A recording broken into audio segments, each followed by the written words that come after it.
Her mother worked double shifts at a hospital laundry facility. Her father left before she could remember his face. The person who raised her, really raised her, was her Aunt Lorraine. Lorraine Davis was the kind of woman who kept her house spotless, her Bible close, and her opinions closer. She raised Regina and her niece Olivia side by side, like sisters. Same bedroom, same rules, same love. Regina was the quiet one. Straight A's, scholarship to Howard University, then a master's in forensic accounting from Georgetown.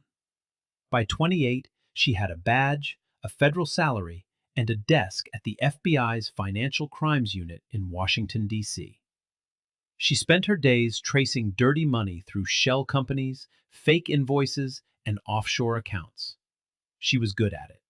Really good. The kind of agent who could look at a spreadsheet and see what most people couldn't. The lie hiding between the numbers. But none of that was on her social media. No badge photos. No FBI posts. To the outside world, Regina Davis was just a quiet, well-dressed black woman who kept to herself. And that's exactly how she wanted it. Olivia was the opposite. Warm, open, trusting. Sometimes too trusting. She was the one who laughed the loudest at family cookouts, who cried during commercials, who believed the best in everyone, even when the evidence said otherwise. After college, she moved to Northern Virginia for a marketing job. That's where she met Garrett Sullivan. Garrett was handsome, confident, old money. His family owned Sullivan and Caldwell, a construction firm that had been winning county contracts in Loudoun County for over 2 decades. His father, Theodore, everyone called him Teddy, ran the company like a kingdom, and Garrett was the prince. On paper, the relationship moved fast. 6 months of dating, a ring, a wedding date set at the Sullivan family estate. 200 acres of manicured land with a stone gate and a family crest above the entrance. The kind of place that whispered old power before you even stepped inside. Regina had concerns from the beginning. Not because Garrett was white. She didn't care about that. Because Garrett was controlling. Small things at first. He chose where they ate. He picked Olivia's outfits for family events. Her family. Always wrapped in a joke. Always delivered with a smile. Regina noticed. Aunt Lorraine noticed. But Olivia was in love, and love has a way of making red flags look like decorations. The night before the wedding, at the rehearsal dinner, Regina saw the two families side by side for the first time. The Sullivans filled one half of the room, loud, polished, country club comfortable. The Davis family filled the other, warm, close, holding plates of food they didn't choose from a menu they didn't pick. A Sullivan cousin leaned over to another and said, just loud enough, finally, some real food, not whatever they brought. Aunt Lorraine heard it. She squeezed Regina's hand under the table. Not tonight, baby. Later that evening, Olivia pulled Regina aside. She was nervous. Not about the wedding, about the paperwork. Garrett had asked her to sign a prenuptial agreement, which she did without her own attorney. He'd also had her sign what he called tax documents, a stack of forms she didn't fully read. He said it was just business stuff, Olivia told her, standard for the family. Regina asked if she'd had anyone review them. Olivia changed the subject. That night, alone in her room at the estate, Regina sat on the edge of the bed and stared at her suitcase. Inside it was a small lockbox. Inside the lockbox was her FBI badge and her service weapon. She'd packed them out of habit. 10 years in federal law enforcement does that to you. She almost left them at home. She was on vacation. This was her cousin's wedding. She put the lockbox in her clutch bag and zipped it shut. The next morning, she helped Olivia into her wedding dress. Olivia was shaking, happy, nervous, overwhelmed. Regina held her hands, looked her in the eye, and said 5 words that would mean more than either of them knew at the time. I've always got your back. The ceremony itself was beautiful. White flowers along the aisle, sunset light through the tall windows. Olivia walked toward Garrett with tears already in her eyes, and for a moment, just a moment, Regina let herself believe that maybe she'd been wrong about him. Maybe the red flags were just nerves. This would work. Then she looked at Teddy Sullivan in the front row. He wasn't watching his son get married. He was watching the Davis family, scanning them. His eyes moved from face to face like he was counting how many of them had gotten in. He leaned toward a relative, whispered something. The relative glanced at Aunt Lorraine and smirked. Regina filed that away.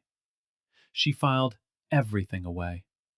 It's what she was trained to do. The reception started 30 minutes after the ceremony. The ballroom was enormous. Chandeliers, a live band, an open bar that probably cost more than Regina's car. Tables were arranged in a wide circle around a dance floor, and at the center of it all was table 1, the family table. Olivia had insisted that Regina sit there, right next to her. Place card printed in gold ink. Regina Davis, maid of honor. She found her seat, set down her clutch, took a breath. That's when a Sullivan aunt approached. Blonde, 60s, smile that didn't reach her eyes. She looked at Regina, looked at the place card, and said, "Oh, honey, I think there's been some kind of mix-up. The other tables are back there."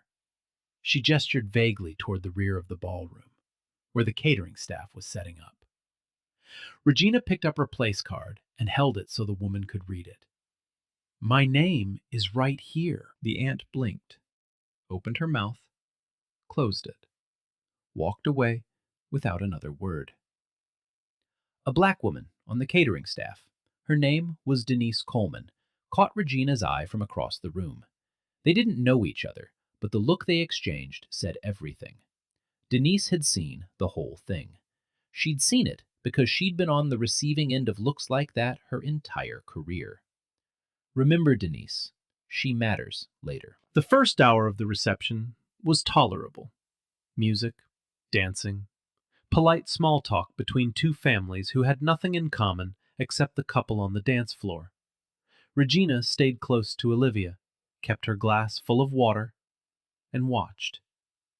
Then Garrett stood up for his toast. He started strong. Funny, even. He talked about the first time he saw Olivia, at a coffee shop in Arlington, reading a book upside down because she was too embarrassed to admit she'd grabbed the wrong one. The room laughed. Olivia blushed. It was charming. Then he went off script. People ask me, "Garrett, what's it like bringing someone so different into the Sullivan family?" He paused, smiled. And I tell them, Olivia is the most exotic thing the Sullivans have ever brought home. And I don't mean from vacation. Half the room laughed. The Sullivan table erupted. Someone clinked the glass. The Davis side went quiet. Olivia kept smiling, but her hand moved under the table and squeezed the fabric of her dress until her knuckles paled. Aunt Lorraine closed her eyes for a beat too long. Regina's jaw locked. The room split in that moment. Half the guests laughed because they thought they were supposed to. The other half didn't laugh because they knew exactly what they just heard. And Garrett, standing there in his tailored tuxedo with that champagne grin, didn't notice the difference. Or didn't care. 30 minutes later, the dancing was in full swing. Regina had stepped away from the floor to check her phone. She was waiting on a message from her office. Routine follow-up on a case she'd closed before her leave. She sat back down at table 1, alone. That's when Garrett walked over. He had 2 groomsmen behind him, champagne in his hand, that same grin on his face. Loose, loud. The kind of confidence that comes from never being told no in your entire life. You already heard what he said. Somebody dressed up the maid real nice tonight. Then the cockroach line. Then the part about bussing tables. Every word delivered with a smile, like he was doing a bit at a comedy club instead of gutting a woman at his own wedding. But here's the part you didn't see in the video. After Garrett said, "Least you could do for the free meal," Regina stood up. Slowly. In her heels, she was taller than him by 2 inches. She looked down at him, literally, and said, very quietly, "You should be real careful about what comes out of your mouth next." Garrett's grin didn't drop, but it changed. It went from amused to something harder. He stepped closer. "Or what? You gonna call somebody? Go ahead. See who they believe. Me or you." See who they believe. Remember that line. It comes back. One of his groomsmen, Colton Perry, the best man, put a hand on Garrett's shoulder. "Come on, man. Let it go." But he didn't say it with conviction. He said it the way people say things when they know they should speak up but don't want to pay the price for it. Garrett shrugged him off and walked away laughing. 200 people in that room. Not one of them said a word. Not the Sullivan relatives who heard everything. Not the college friends at table 6. Not even the band, who had stopped mid-song because the lead singer didn't know what to do. Silence. The kind that doesn't mean peace. The kind that means everyone chose themselves. Olivia rushed over seconds later. Her mascara was already running. She grabbed Garrett's arm in the hallway outside the ballroom. Guests could hear pieces of the argument through the door. "That's my cousin, Garrett. My family." "It was a joke, Liv. Relax." "A joke? You called her... You said she looked like..." "I said relax. You're making a scene." That was it. Conversation over. Garrett straightened his jacket and walked back into the ballroom like nothing happened. Olivia stood in the hallway, alone, pressing her palms into her eyes. Back inside, Aunt Lorraine was already on her feet. She walked to Regina, took her hand, and held it. She didn't say anything for a long time. Then, quietly, "That boy doesn't know what's coming." The Davis family began gathering their things. Coats, purses, quiet words to Olivia, who stood near the exit, looking like she was watching 2 worlds split apart in front of her. One by one, they hugged her and left. Regina didn't leave. She sat back down at table 1. She pulled out her phone, and she typed a message. Not to a friend, not to a family group chat. She sent an encrypted email to a colleague at the FBI named Priscilla Watts. The subject line: "Sullivan, need a background run. Expedite." She hit send. Then she put her phone away and watched Garrett Sullivan dance with his bride under the chandelier light like a man who believed the world was built for him and him alone. Within an hour, 3 separate phone recordings of Garrett's remarks were circulating among guests. One was shot from table 3. Wide angle, clear audio, captured Garrett's full body language. The second came from a bridesmaid standing near the bar. It caught Colton Perry's face in the background, the discomfort he tried to hide. The third was filmed by Denise Coleman from the kitchen doorway. And this one caught something the others missed: the Sullivan aunt's confrontation with Regina earlier that evening. By midnight, one of those videos was on social media. By morning, it had 200,000 views. Later that night, Garrett, under pressure from Olivia, sent a text to the Davis family group chat. "Sorry, it was just wedding humor.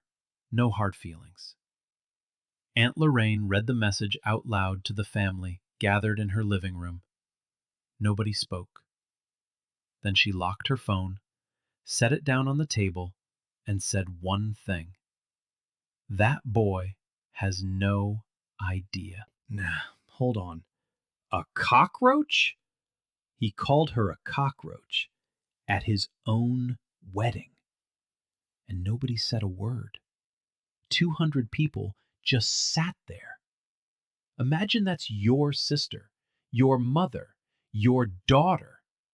Now tell me you'd stay quiet. The next morning, the Sullivan estate was quiet. The kind of quiet that follows something ugly. Not peaceful, just empty. Leftover champagne glasses sat on tables nobody had cleared. Garrett Sullivan walked through the breakfast room in a bathrobe, pouring coffee like it was any other Sunday. Like nothing had happened. Olivia wasn't with him.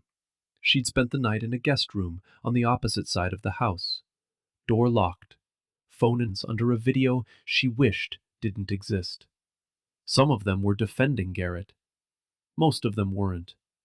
The hashtag was already trending in Virginia. Regina was in her room. But she wasn't scrolling. She was working. Her laptop was open on the bed. Priscilla Watts, her colleague at the bureau, had come through fast. The background check on Garrett Sullivan was sitting in her encrypted inbox. And what it showed made Regina sit very still for a very long time. Sullivan and Caldwell, the family construction firm, had 6 active contracts with Loudoun County. Roads, schools, a municipal parking structure. Standard government work. Except the numbers didn't add up. Multiple shell companies were registered under Sullivan family names, scattered across Delaware and Nevada. Wire transfers bounced through accounts in the Cayman Islands. And there was a flag. An IRS inquiry from 2 years ago that had been opened, escalated, and then suddenly downgraded to low priority. Just like that. Someone inside the county had made it go away. Regina stared at the screen.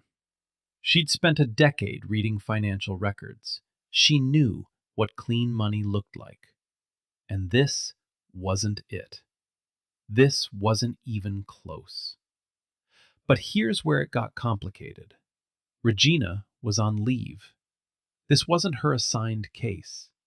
If she inserted herself without authorization, anything she touched could be thrown out in court. A defense attorney would have a field day. So she had to be smart about it. She called Priscilla, kept her voice even. I need you to flag this to the white-collar division, quietly. Don't attach my name yet. And pull everything you can find on Sullivan and Caldwell's county contracts going back 6 years. Priscilla paused. Regina, are you okay? Just pull the files. I'll explain later. She hung up and closed her laptop. She didn't tell Olivia. Not yet. She couldn't. Because what Regina was looking at wasn't just a bad husband. It was a criminal operation. And if the financials were what they appeared to be, Olivia was already in the middle of it without knowing. Meanwhile, and this is where the story splits into 2 lanes, a detective named Nathan Brooks was sitting at his desk in the Loudoun County Police Department, staring at a tip that had come in through the anonymous hotline. A local subcontractor claimed that Sullivan and Caldwell had been inflating invoices on county projects for years. The subcontractor said he'd been told to falsify inspection reports. He said he had proof. And he said he was scared. Brooks was a veteran. 22 years on the job, not easily impressed and not easily fooled. But something about this tip felt real. The details were too specific to be a grudge. He opened a file, labeled it Sullivan, and started pulling records. He had no idea about the wedding. He had no idea about the video. And he had no idea that 3 miles away, an FBI agent was looking at the same family from a completely different angle. 2 days after the wedding, Olivia called Regina. She was crying, but not about the reception, not about the cockroached guests, about something she'd found on Garrett's desk. A document. A list of accounts with her name on them. Accounts she had never opened, companies she had never heard of. Her signature, right there at the bottom of each page. Regina kept her voice steady. Olivia, did you sign anything besides the prenup? He had me sign a bunch of stuff before the wedding. He said it was tax paperwork, standard stuff for the family business. Did you read any of it? Silence. Then, no. Regina closed her eyes. Her cousin's signature was on shell company filings. The documents were dated 3 weeks before the wedding, which meant Garrett hadn't just married Olivia, he'd set her up. If the investigation went public, Olivia's name was on every piece of paper that mattered. She would look like a willing participant in a $12 million fraud. The trap had already closed, and Olivia had walked right into it in a white dress. That same week, the wedding video crossed over from social media into local news. A reporter in Northern Virginia ran a segment. Groom's racist remarks at reception go viral. Garrett hired a PR consultant within 24 hours. A polished statement was released. Mr. Sullivan's his values or those of the Sullivan family. Context. That word does a lot of heavy lifting for people who say terrible things on camera. But here's what the PR consultant didn't know, and what Garrett didn't think to worry about. The media attention wasn't just bad for his reputation.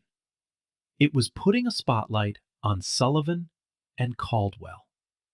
Business partners started asking questions. A county official who'd been friendly with the Sullivans for years quietly stopped returning Teddy's calls. The walls weren't closing in yet, but they were starting to move.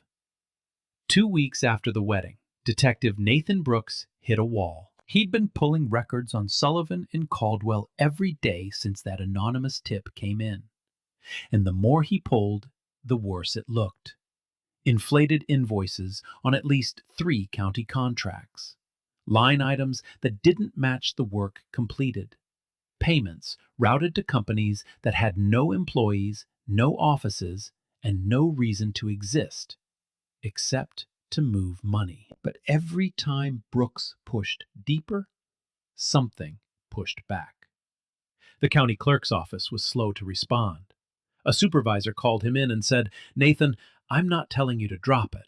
I'm just saying there are cases with better closure rates," which is the polite way of saying, drop it. Brooks didn't drop it.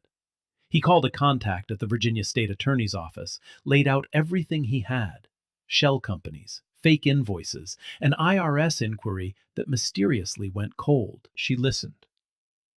Then she said something that changed everything. "Funny you should call about the Sullivans. The feds already have a file." Brooks paused. "The feds?" "FBI, financial crimes. They've been building something quietly. I can connect you to the case agent." 3 days later, Nathan Brooks walked into a conference room at the FBI field office in Washington, D.C. He carried a folder with everything he'd gathered. He figured he'd meet some senior agent in a gray suit who'd been working fraud cases for decades. The door opened. Sitting at the table was a black woman in a navy blue suit. Badge clipped to her belt, case files spread in front of her. Completely in control of the room. She stood, extended her hand. "Special Agent Regina Davis, FBI, Financial Crimes Unit. I believe we're looking at the same family." Brooks shook her hand, then stopped. He stared at her face. He'd seen it before. Everyone in Northern Virginia had. On their phones, on the news, in a video viewed over 1 million times. The woman in the emerald dress. The woman the groom called a cockroach. She was standing in front of him with a federal badge and a case file thick enough to put the Sullivans in prison. "You were at the wedding," Brooks said. "You're the woman in the video." "I was at the wedding as a guest. I'm here as lead investigator on a federal fraud case. Those are 2 different things, detective." Brooks sat back. 22 years as a cop. He'd seen a lot. But this was something else. The woman Garrett humiliated in front of 200 people was the federal agent building the case that would dismantle his entire family. He said it quietly. He called an FBI agent a cockroach at his own wedding, and she had more power in that room than anyone. Regina didn't respond. She opened the file. Sullivan and Caldwell had been overbilling county contracts for at least 6 years. Teddy Sullivan started it. Small overcharges buried in large invoices. Garrett expanded the operation when he joined 4 years ago. Shell companies in Delaware, Nevada, Wyoming. Offshore accounts in the Caymans. Fake subcontractors submitting invoices for work that never happened. Total estimated fraud? North of $12 million. And 4 of those shell companies had Olivia's signature on the incorporation documents, listed as co-owner. She'd signed the paperwork 3 weeks before the wedding. The tax documents Garrett told her were routine. On paper, she looked like a willing partner in a multi-million-dollar fraud scheme. One more piece. The IRS inquiry that died 2 years ago was killed by Douglas Caldwell. The Caldwell in Sullivan and Caldwell, Teddy's brother-in-law. He'd flagged it as low priority and buried it in a backlog where no one would ever touch it. Brooks stared at the flowcharts, wire transfers, highlighted invoices, $12 million moving through fake companies while the Sullivans smiled at charity galas. Nobody caught this? Someone did, Regina said. Your subcontractor. Me. And now you. 3 people is enough. Brooks looked at her. The video. The way he talked to you. Did that? I requested his background check before I left the reception. No emotion, just fact. The video made the news. The news made his partners nervous. Nervous people get sloppy. Sloppy people leave trails. She paused. Garrett did me a favor that night. He put a spotlight on himself. And when you turn a spotlight on a man with $12 million in dirty money, the shadows disappear fast. This wasn't revenge.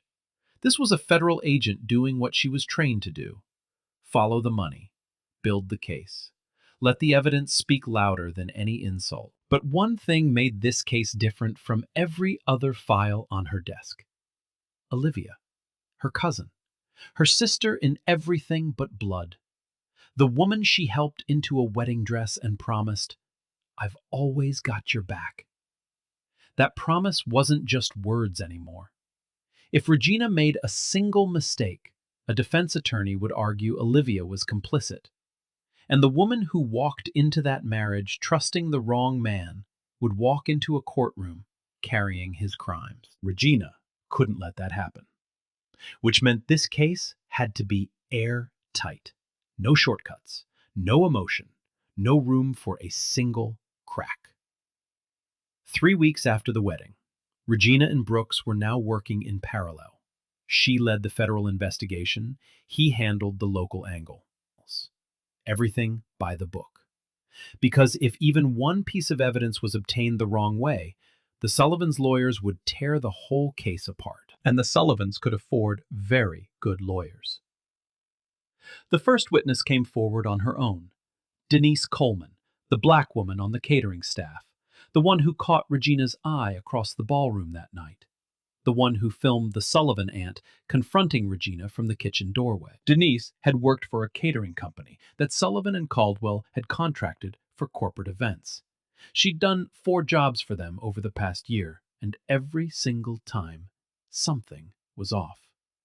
Her company billed Sullivan and Caldwell $15,000 per event, but Denise, who handled the invoices on her end, noticed that the county was being charged $32,000 for the same events. The difference went somewhere, just not to her company. She'd been afraid to say anything. Who was she going to tell? The Sullivans owned half the county contracts. Her boss told her to keep quiet and cash the checks. But then she saw the wedding video. She recognized Regina, the woman at the table, the woman who didn't flinch. And something shifted. Denise called the FBI tip line.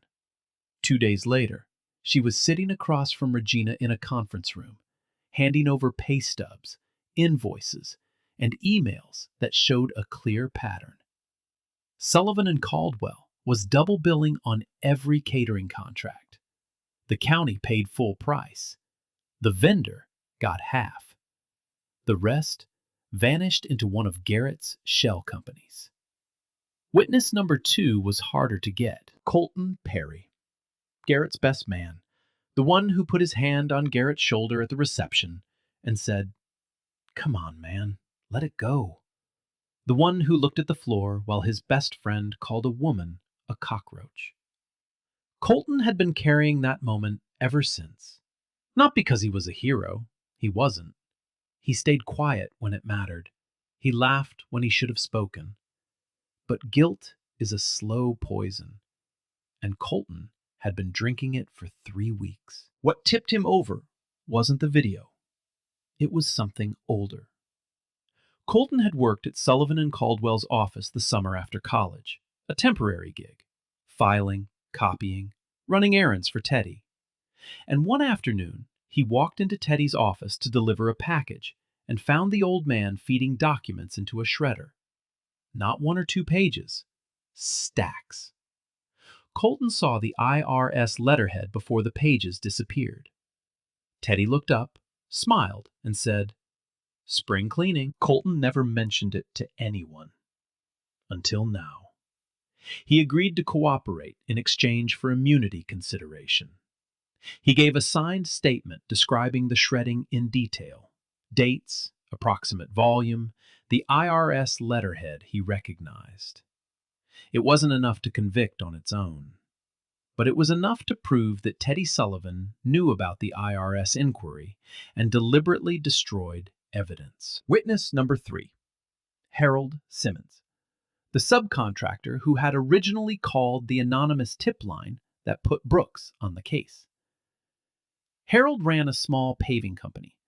He'd worked under Sullivan and Caldwell for 3 years. And for 3 years, Garrett had pressured him to sign off on inspection reports that didn't match the actual work. Roads paved with substandard materials. Drainage systems that didn't meet code. Reports that said, "complete," when the job was 60% done. Harold handed over a stack of falsified inspection reports. And on 4 of them, in the margins, were handwritten notes in Garrett's handwriting. Things like, "adjust numbers before submission," and "use the revised estimate, not the actual." A handwriting analyst confirmed the match within a week. 3 witnesses, 3 different angles, 3 people who had stayed quiet for too long, and finally decided that the Sullivans weren't worth their silence. While Regina was building the case from the outside, the pressure was building inside the Sullivan house. Garrett noticed it first. Business partners who used to return his calls within the hour were taking days. 2 pending county contracts were paused, officially under review, but everyone knew what that meant. His PR consultant called with more bad news. A local reporter wasn't asking about the wedding video anymore. She was asking about Sullivan and Caldwell's finances. Specifically, about county contracts. Specifically, about invoice discrepancies. Garrett drove to his father's house. Teddy was in his study, calm as always, bourbon in hand. He listened to his son's panic without changing expression. "I've handled worse," Teddy said. "Just keep your wife quiet and let me work." Then he told Garrett something that revealed exactly what kind of man Theodore Sullivan was. "Get Olivia to sign a power of attorney. Full financial control. If this thing gets messy, we need a firewall. And she's it." A firewall. That's what Teddy called his son's wife. A human shield between the Sullivan family and a federal investigation. The plan was simple and cold. If the fraud was uncovered, Olivia's name was already on the shell companies. With a power of attorney, Garrett would control every account, but Olivia would be the one on paper. She'd take the fall. The Sullivans would survive. They always survived. Garrett went home and put the document on the kitchen table. He told Olivia it was just a formality, something their accountant recommended for estate planning. Olivia picked up the pen. Then her phone buzzed. A text from Regina. "Don't sign anything, not a single page. Call me." She put the pen down. That night, Olivia called Regina. She was whispering. Garrett was downstairs. "He's been different since the wedding. He checks my phone. He gets angry when I talk to Aunt Lorraine. He told me if I talk to anyone about our finances, he'll make sure I never see a dime in the divorce." Regina gripped the phone. Every instinct she had, as an agent, as a cousin, as a woman, told her to drive over there right now. But she couldn't. Telling Olivia about the investigation would compromise the case. If Olivia confronted Garrett, he'd destroy evidence. If she ran, he'd know something was wrong. Regina had to keep the wall between her personal life and the case. So she gave Olivia the only thing she could. Do not sign anything. If you feel unsafe, pack a bag and go to Aunt Lorraine's house. Don't tell Garrett where you're going. Just go. Olivia's voice cracked. He'll be furious. Let him be. The next domino fell 4 days later. Douglas Caldwell, Teddy's brother-in-law, the county official who killed the IRS inquiry, was pulled into a meeting at the FBI field office. They didn't arrest him. They didn't need to. They sat him down, spread the evidence across the table, and showed him exactly how much trouble he was in. Obstruction of justice, conspiracy, abuse of public office. Caldwell folded in 11 minutes. He didn't even ask for a lawyer first. He handed over emails between himself and Teddy, dozens of them, going back 3 years, meeting notes, and the piece that cracked the case wide open, a recorded phone call. Caldwell had been nervous enough to record one of his conversations with Teddy 8 months ago. On the recording, Teddy's voice was clear. "Just make the IRS thing go away, Doug. Tell them it's low priority. By the time they circle back, we'll have moved everything offshore." 2 independent voice analysts confirmed it was Teddy Sullivan. Regina played the recording in the conference room. Brooks listened with his arms crossed. When it ended, he said, "That's it. That's the case." "Almost," Regina said. "We still need Olivia out of that house." 5 days later, a Tuesday morning. Garrett left for the office early. Olivia waited 15 minutes. Then she packed 1 bag: passport, personal documents, the wedding photo of her and Regina, the one taken the morning she got into her dress. She drove to Aunt Lorraine's house in Southeast D.C. When she walked through the door, Lorraine was standing in the hallway like she'd been waiting. She didn't ask what happened. She didn't ask why. She just pulled Olivia in and held her. For a long time, neither of them said a word. Garrett came home that evening to an empty house. He called Olivia. Voicemail. Called Aunt Lorraine. No answer. Called Colton. Nothing. He stood in his kitchen, phone in hand, surrounded by silence. For the first time in his life, Garrett Sullivan was in a room where no one was on his side. The silence at the wedding had protected him. 200 people who said nothing while he tore a woman apart. That silence was his armor. Now the silence was something else entirely. It was the sound of every person he thought he controlled deciding, one by one, that he wasn't worth protecting anymore. 1 week later, the FBI and Loudoun County PD obtained a joint warrant. Sullivan and Caldwell offices, the Sullivan estate, Garrett's home office. Every financial record, every electronic device, every document connected to the shell companies, including the prenup, and every paper Olivia had been pressured to sign. Before the raid, Regina did one more thing. She formally recused herself from any part of the investigation directly involving Olivia's legal exposure. She handed that file to a colleague. She stayed on as lead agent for the Sullivan and Caldwell fraud case, but her cousin's fate would be decided by someone else. It was the hardest thing she'd ever done. But she'd spent her career building cases that couldn't be torn apart in court. If she handled both sides, a defense attorney would argue conflict of interest and get evidence thrown out. She wasn't going to let that happen. Not for the Sullivans. Not even for family. She'd promised Olivia, "I've always got your back." And this, stepping aside to protect the integrity of the case, was exactly what that promise looked like. 6 weeks after the wedding, a Tuesday morning, 6:15 a.m. Two black SUVs pulled up to the offices of Sullivan and Caldwell. 4 federal agents stepped out. At the same time, same minute, coordinated to the second, a second team arrived at the Sullivan estate in Loudoun County.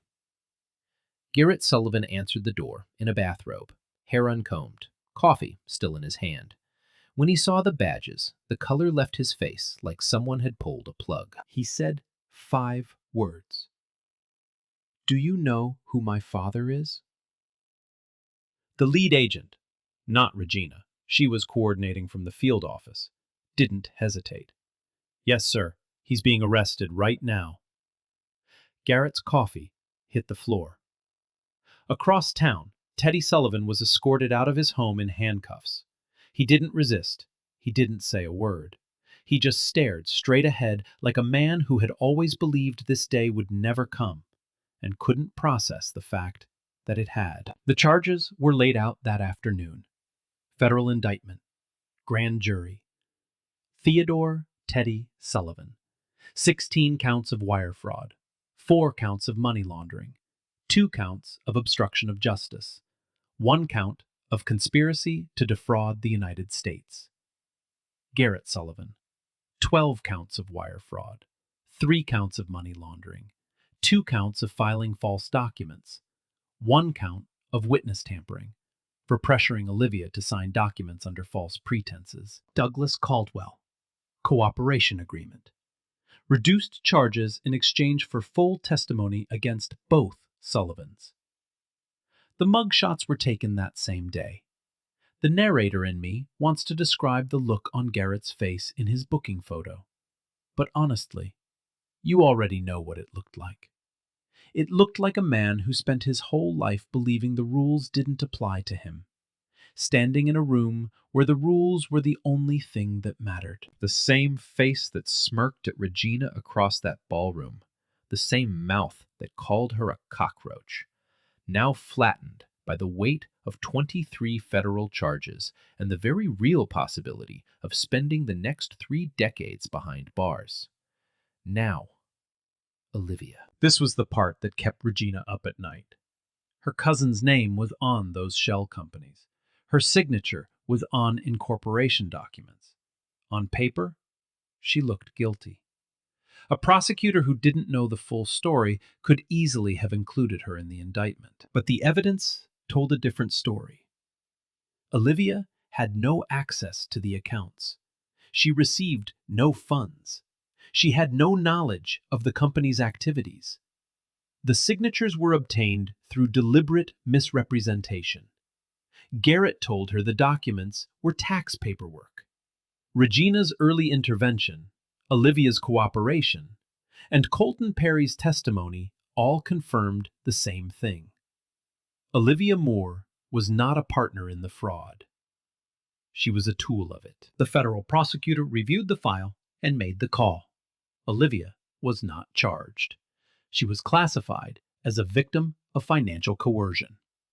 The prenup, the one Olivia signed without her own attorney, the one Garrett used to lock down control of their finances, was voided in the divorce proceedings. The court found it had been executed under conditions of fraud. Everything Garrett had built to protect himself became the evidence that buried him. But this story doesn't end with handcuffs and mugshots. Because punishment without change is just revenge. And this case forced something bigger. Loudoun County launched an independent audit of every contract awarded to Sullivan and Caldwell going back a decade. 3 additional fraudulent contracts were identified beyond the original 6. Taxpayer money, real money from real people, had been stolen for years while the system looked the other way.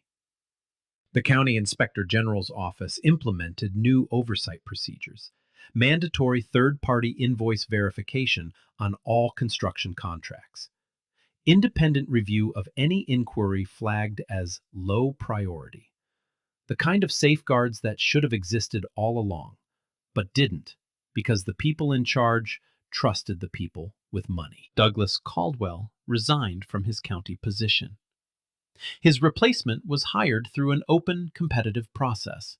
No family connections, no handshakes in back rooms. At Garrett's arraignment, he stood before a judge in a suit that probably cost more than most people's rent. Bail conditions? No contact with Olivia or any member of the Davis family.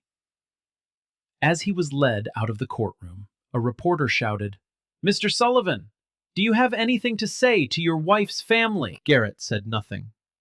For the first time in his life, the man who always had a clever remark had nothing to say. He once asked who would believe Regina. Turns out the answer was a federal grand jury. So where are they now? Regina Davis went back to work. No press conference, no interviews, no victory lap. She walked back into the FBI field office the following Monday, sat down at her desk, and opened the next case file. That's who she is. The Sullivan investigation eventually became a training case study at Quantico, used to teach new agents how to build a financial crimes prosecution from the ground up. Regina's name is on the file. She's never talked about it publicly. She doesn't need to. Olivia Moore. She took her family name back, moved home to the D.C. area. She enrolled in a social work program, focusing on financial abuse in intimate relationships. She wanted to understand what happened to her, not just the fraud, the control, the isolation, the way Garrett turned her trust into a weapon. Every Monday morning, Aunt Lorraine drives her to campus. They don't talk much on those rides. They don't need to. Nathan Brooks received a commendation from the county for his role in exposing the fraud. He's now assigned to a joint financial crimes task force, a position that didn't exist before the Sullivan case created the need for it. He still keeps a copy of Regina's business card in his desk drawer. He told a colleague once, "That's the best agent I've ever worked with." And she was on vacation when she cracked the case. Colton Perry testified at the federal trial. He told the truth about the shredded documents, about the IRS letterhead, about the summer he spent watching Teddy Sullivan operate like the law was something that happened to other people. After his testimony, he lost every friend he had in the Sullivan circle. Every last one. A reporter asked him if he regretted coming forward. He said, "I regret not saying something at that reception. I stood there and watched a man tear a woman apart, and I did nothing. I'll carry that for the rest of my life. The least I could do was tell the truth when it finally mattered." Garrett Sullivan is awaiting trial. If convicted on all counts, he faces up to 30 years in federal prison. His attorneys have filed motions to delay. The court denied every one. And Teddy Sullivan, the man who built the scheme, ran the money, and told his son to use his own wife as a firewall, sits in a holding facility waiting for a trial date. His bourbon collection is still in his study. Nobody's there to drink it. Man, imagine someone calls your mother a cockroach at her own family's table, and the whole room just watches.